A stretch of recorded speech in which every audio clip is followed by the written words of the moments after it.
All right, this is 4.2, Notes Part 2. We're recording in class today. Everyone's going to say hi to you. Okay, so if you are at home, make sure you take these notes. There's a note sheet that you can print out, and you can take the notes on there. Otherwise, you can write them in your notebook if you want. All right, so we're doing 4.2, Part 2. Now we're talking about, this is the opposite of what we were doing before. We were doing intersections. That's where like two things have to be true, and we use the word and. So now we're doing something called unions, and we use the word or. So a union is the collection of elements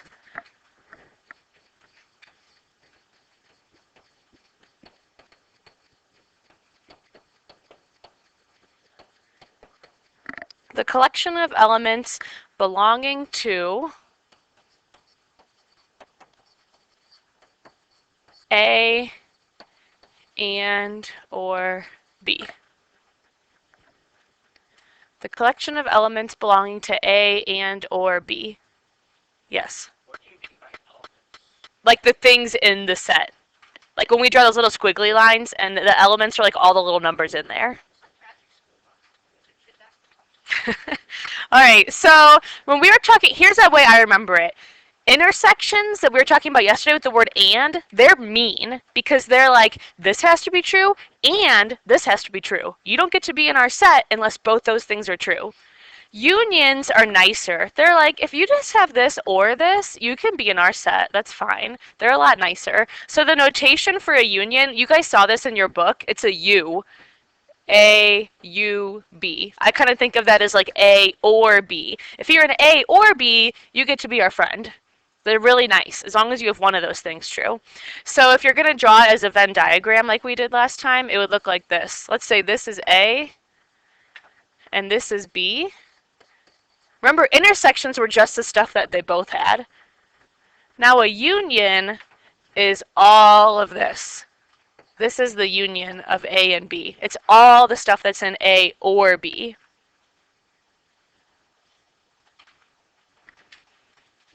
So for this first example where it says, whoa, for this first example, okay, for those of you listening, I just walked too far and my headphone didn't let me walk. That's why I said, whoa. Okay, so for this first one with the find the union of these numbers, we're going to write down any number that's in either of those. That's what a union is. It can be in either of them. So draw your squiggly bracket. So let's just start with the first one. Or I usually try to go smallest to biggest. And if you need to rewrite it smallest to biggest, you can do that. So 2 is in one of them. 3 is in one of them. 4, 5. There's no 6, but there's a 7. That's the union. And even though 3 is in both of them, you don't write 3 twice. You just write it once. So we're writing any number that's in either of them. It can be in one or both of them. That's the union. So it's a lot nicer. So a disjunction, remember yesterday we talked about conjunction? Today we're talking about disjunction. It is two inequalities joined by the word or. So yesterday we were talking about conjunctions. Those are joined by the word and. Those are the mean ones. It's like, hey, this has to be true and this has to be true, or you don't get to be in our set. This one is just saying, well, if this inequality is true or if this one's true, then you can be in our set. All right, so let's go down here. So keep in mind just that a number is a solution if it satisfies either inequality that you see. So let's do an example here. We're going to graph this and write an interval notation. So the only difference from last section is that now this says or. It doesn't say and anymore. So as long as either of them's true, it's fine. So if we're going to graph this, it's usually these where it says or. It's really easy to just do it on one graph. You don't really have to do two graphs, yeah? Yes. All right, so let's just do one graph here. I'm just going to put a -3. I'll put a 0 and 3.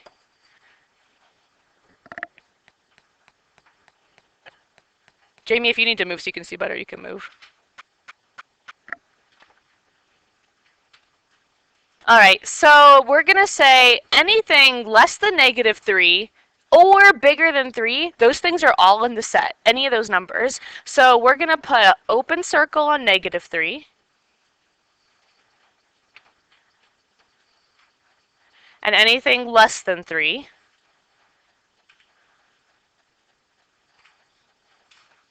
That's one of our inequalities. That's the first one.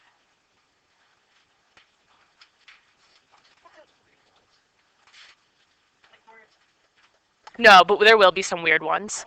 There will be a weird one later. Are you guys getting out highlighters? Yeah.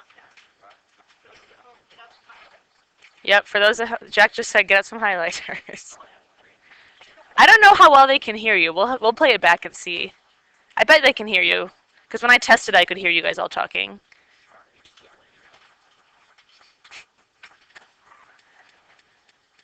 So anything less than 3 or anything greater than 3. So we can put an open circle on the positive 3. And we're going to shade this way. Whoops. I won't highlight. And now since this one says or, either of those things work. This is our graph. Anything down there or anything up here is all in our set. So is 0 in this disjunction? No, it's not in either one of those, so it doesn't work. What about 4? Yeah, because it's in one of them, and it said just has to be true in one of them.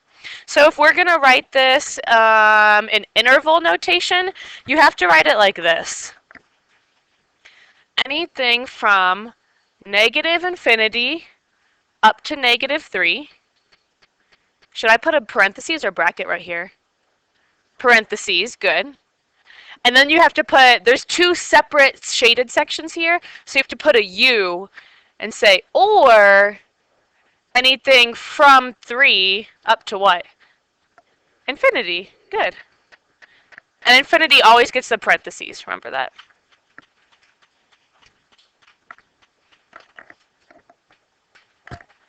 All right, so now we're going to start solving some that are a little more complicated. So you're going to have to solve these in 2 separate equations, basically. We're going to get x by itself in each of those. So let's go through. You guys can start doing it on your own if you want. We're just going to get x by itself here, this x by itself, and then separately we'll get this x by itself. And then we're going to graph it in the end. Okay.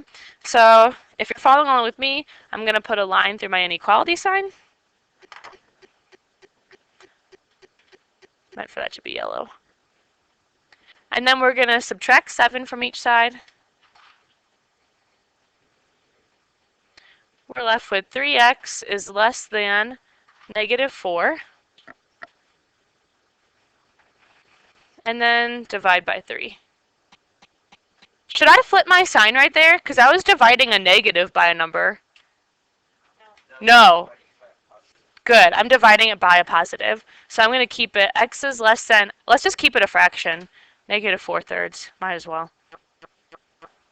Yeah?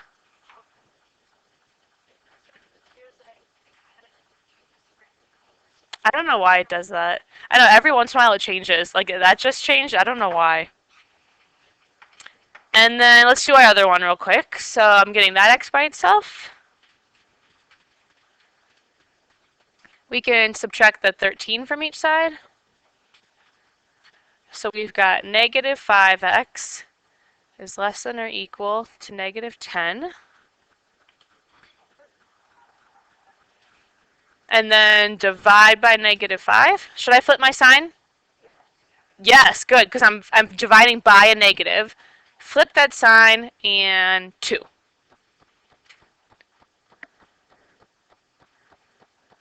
So when you write your answer, I'm going to kind of rewrite it. Since it had the word or in the beginning, you have to write your answer with the word or. So I'm going to write x is less than negative 4/3 or x is greater than or equal to 2. That's my solution. So when it says solve, you want to make sure you have that part of it. That's your solution. X is anything less than negative 4/3 or anything greater than or equal to 2.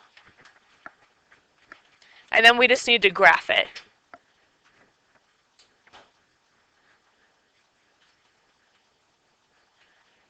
I'm just going to put 0. I know this is like not exactly in the right interval, but it's fine for now. Like, I know that you guys know where negative 4/3 would be and where 2 would be, so.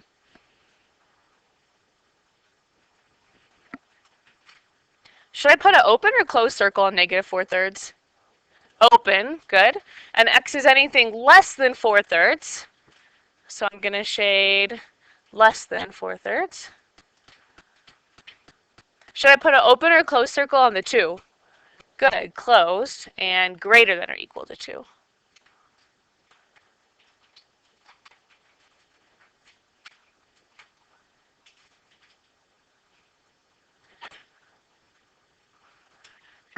This one didn't say to write an interval notation, but if you did want to, let's just practice it. Where would this one start?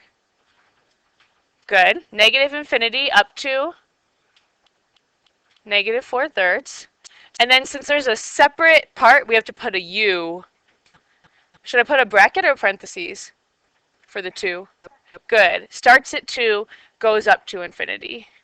So this one didn't say to do that, but just for extra practice. You guys have questions on that one? Okay, let's do the next one.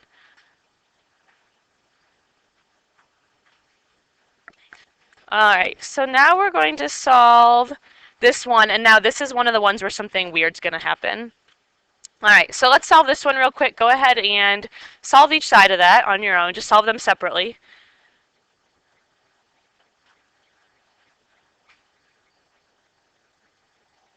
So on that first one, we're going to add 11 to each side first.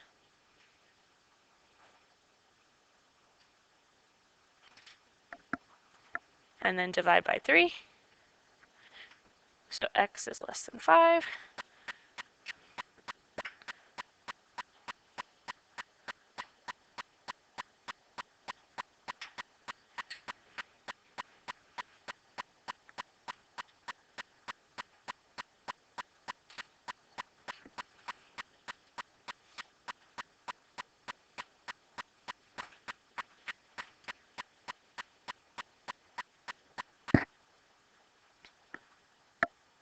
You guys get the same thing? X is less than 5, and what word do I need to put in between those? Or, good. So write the word or in between there. So that's your actual solution right there. X is less than 5, or X is greater than or equal to negative 2. So like, kind of think about what in your head that means. You might already see something weird about that. X is anything that's smaller than 5, anything smaller than 5, or anything bigger or equal to negative 2. So let's graph it and see what it would look like. Okay. So I'll just put 0, 5, negative 2. So, okay, x is less than 5. So open circle here. And I shade all the things less than 5. Or x is bigger than or equal to negative 2. So close circle on negative 2. Shade everything bigger than negative 2. What happens to your graph? It's negative infinity to infinity. It's all shaded, right? Because if you're including both of these things, all the things less than 5 and all the things bigger than negative 2, you're including everything, right? So our solution here, instead of this, we would want to take our solution one step farther and say our solution is actually, do you know what symbol I can write for this? The all real numbers. Remember this one? The R with 2 lines. All real numbers work for this. Every single real number is either less than 5 or bigger than negative 2. Every single number works. So that's the only time something weird happens with these ones. Okay. Let me see what's next really quick. Okay, another example. Some things are imaginary. Yeah, remember last year we talked about if you take a square root of a negative number, that's imaginary. Because you can't really have a square root of a negative. Because you can't have something times itself and equal a negative. So those are imaginary. Yeah, you'll learn a lot more about those in Algebra 2. Just a second, I lost where I was in our notes. We just did the all real numbers one. Okay, so now we're going to talk about something called domain. So the domain of a function is all the elements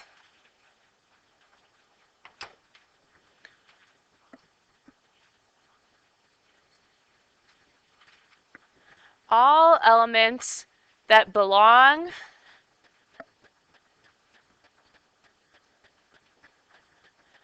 to the input of a function. And that sounds weird. I'll explain what it means. All the elements that belong to the input of a function.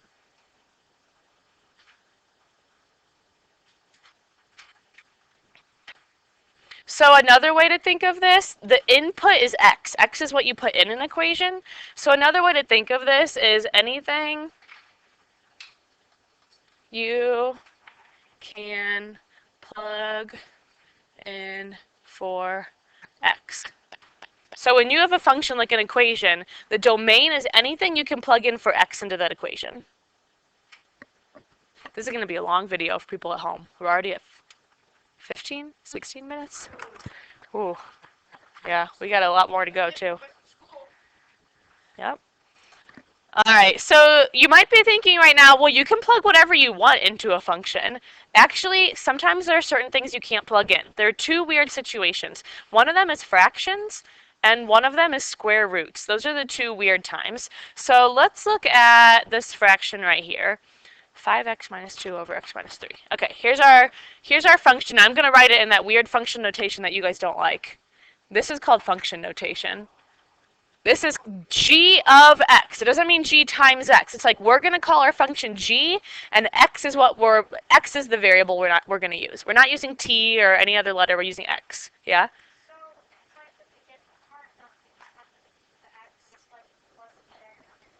Exactly. It's just notation. Nothing's happening to it. Yeah. Because if you can't just use an x because x is what you're putting in. You need like a y or something. You could use y. You could put y of x if you wanted.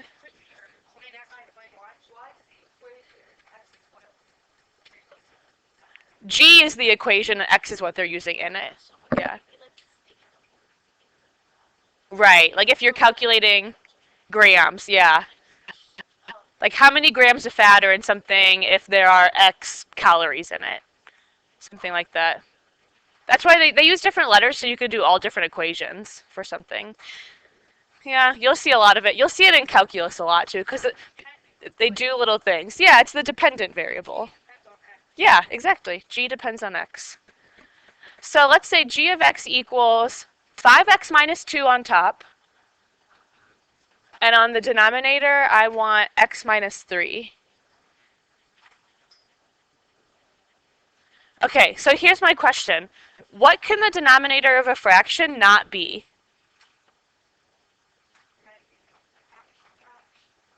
We're going to count on the class to answer this. They're not saying it right yet. Okay, we don't want a fraction and a fraction, but what else can not be on the bottom of a fraction? What can you not divide by? 0. Whoa, good job, Cameron. Star of my YouTube channel next. All right, so the bottom of this cannot be 0. What would make x minus 3 equal 0? 3, right? So in this domain, x cannot equal 3. Okay, because the bottom of a fraction, the denominator cannot be 0. So the domain would be all the numbers other than 3. Okay, so the denominator of a fraction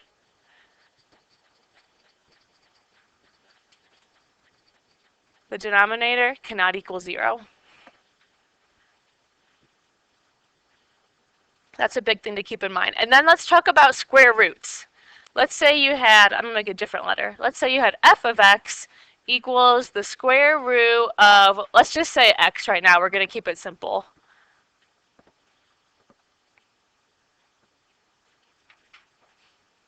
We kind of just talked about this when Jack asked about the imaginary numbers. What can we not take the square root of? 0. Anything negative. You can take a square root of 0 because 0 times 0 is 0, but you can't do a negative. So in this domain, X cannot equal a negative number.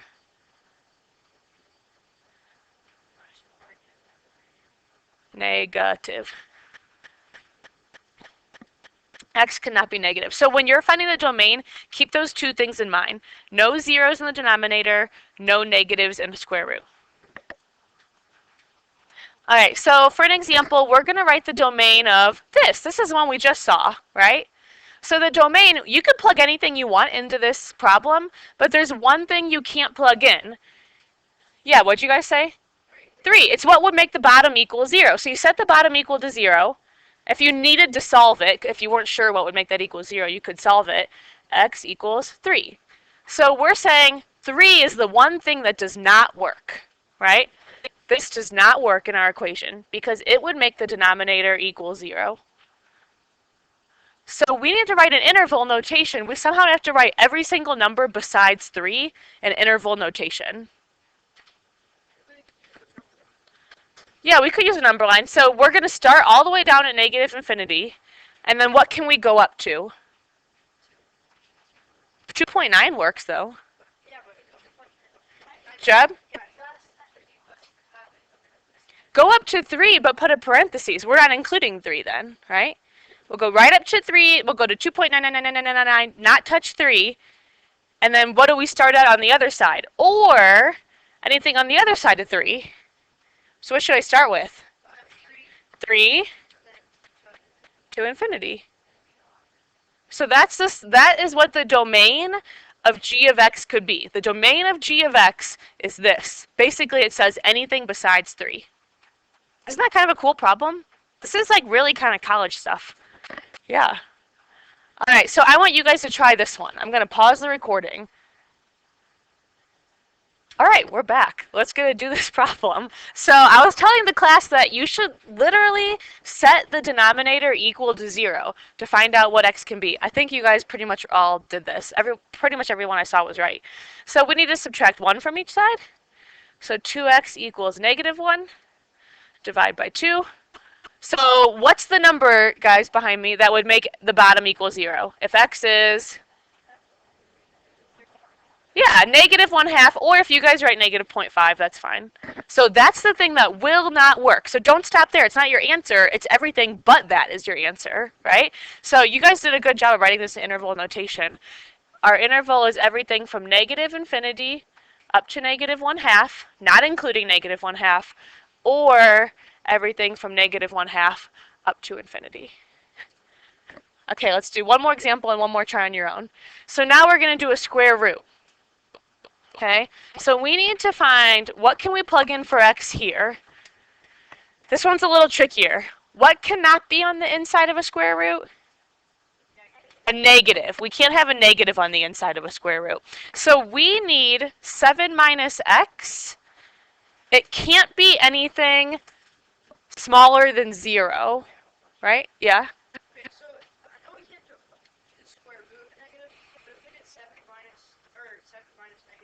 Mm-hmm. Right. You can we could plug a negative number in for x right now. The final thing, exactly. Yeah, that's a good point. So we want this to be not negative, right? So I'm going to do this a little bit opposite of what I did before. Jeb, are you listening? Oh, Jeb just got called out on YouTube. All right, so on the other ones with the fraction, when I set up that equation, I was seeing what can x not be. All right, on this one, I'm going to set up an equation to see what can the inside of that be. So here's what I'm asking myself. What can 7 minus x be? Well, I know 7 minus x has to be greater than or equal to 0. That's what it has to be, right? Because it can't be negative. It has to be bigger than 0 or equal to 0. So let's see what x's would work for that. So we're going to solve this inequality right now. What would I do first to get x by itself? Subtract 7.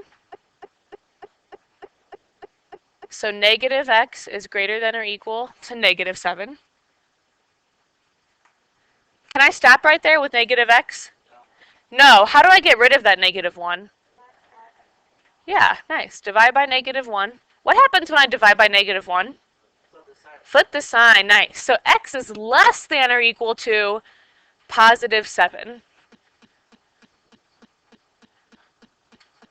So we know this must be true, because when we set it up, we said, what's going to make 7 minus x bigger than or equal to 0? What's going to make it positive? Well, anything less than or equal to 7 will make that positive. So this is what we want our answer to be. This is our answer. Anything less than or equal to 7. We want to write that in interval notation. Okay? If you want to graph it to help you, we could do that. 0, 7, close circle, anything less than or equal to 7. So how do I write that in interval notation? What's my lowest? Negative infinity. And what does it go up to? 7, bracket or parentheses? Bracket. Nice. That's my domain of that function. The domain is anything from negative infinity up to 7. As soon as I go higher than 7, like 7 minus 8, I can't have that in there. It's not going to work. It's going to be negative. All right, so class and people at home, you're going to try one on your own. I'm going to pause the recording. All right, we're back for one little last part. So the way we do this is we know that what's in that square root, x plus 3, it can't be negative. This total quantity cannot be negative. So it has to be bigger than or equal to 0. So to solve this, we just subtract 3 from each side, and that's it. X is greater than or equal to negative 3. Now this is a little confusing because we think, well, we can't have a negative though. We can't have a negative in our square root. But if x is negative 3, that doesn't put a negative in our square root because negative 3 plus 3 is 0. So we'd be taking the square root of 0, and that's okay. So in our case, we want anything from negative 3 up to infinity. That works.